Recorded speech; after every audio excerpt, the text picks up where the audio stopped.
also hear from someone who knows a thing or two about living with HIV. She is now 28 years old. Her name is Hadiya Broadbent, and she was born with HIV. And really, she became a symbol for children and African Americans with this virus. She stepped into the spotlight. Who could forget those tears?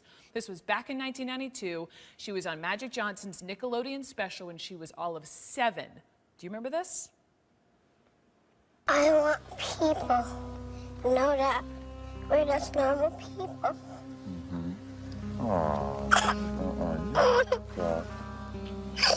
You don't have to cry.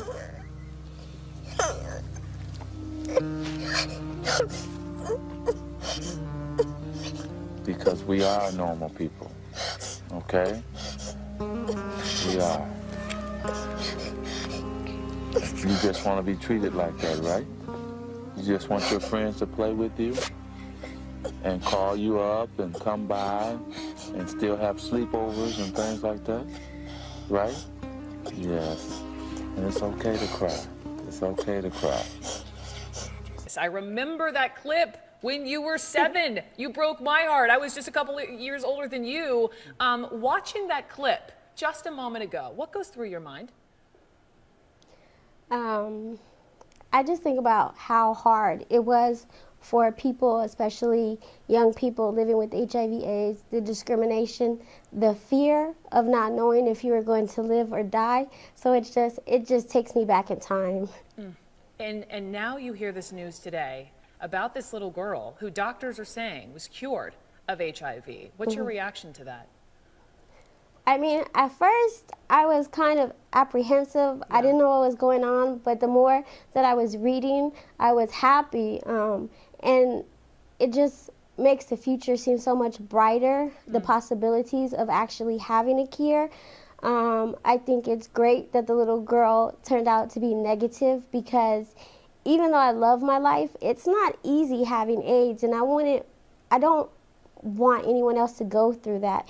And that's why, if we can possibly find a cure, I think that's the best thing possible for our future generation. Hadiya, you talked when you were 7, sitting there with Magic Johnson, about how you just wanted to be treated as normal. And do you feel like you're treated as normal at age 28? Has that changed? In some aspects, I'm treated normal by my friends and my family, but there are people who they still don't get it. Stigma is still very much alive. There are people who will ask my friend, why did she make me my goddaughter, why did she make me the godmother of her child? Isn't she afraid that her daughter will catch AIDS from me? So you still have things like that you deal with, but I think it's better. Things have gotten better, but it's not as great as it should be.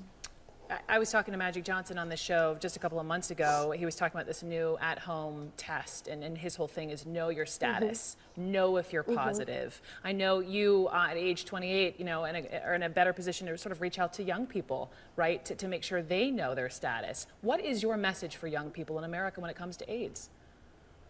Well, basically what we want people to know is that HIV/AIDS has not gone away. There is no official cure for people like myself who are living with HIV or AIDS. So you have to protect yourself, stay negative, and know your status. If you are HIV positive or have full-blown AIDS, if you are on treatment, you have less than a 3% chance of actually passing the virus on. Now, if I wanted to have a child, me knowing my status, I could get pregnant and have a child without passing the virus on to my child, but that's because I'm in treatment. So we encourage people to get tested, know their status, stay in treatment, adhere to what your doctor is telling you to do, and basically just be safe and know your status. I mean, it's not the death sentence that it once was. I'll be 29 in June, and they didn't think I would live past the age of 5. Wow, and look at you now. And then here's Magic. What did he tell me? He's been living with, I think it was 21 years. Have you stayed in touch with him through all these years? We see each other at events. We've done a couple shows together. Yeah. So, I mean, I see him quite frequently. So sometimes in passing, but yeah, we still see each other. You still see each other and keep in touch after all those years. Haidia, we wish you absolutely the best. Keep spreading the message as we will as well here at CNN. Thank Haidia you. Broadbent, thank you. And Elizabeth Cohen, thank you very much. Thanks. What a story.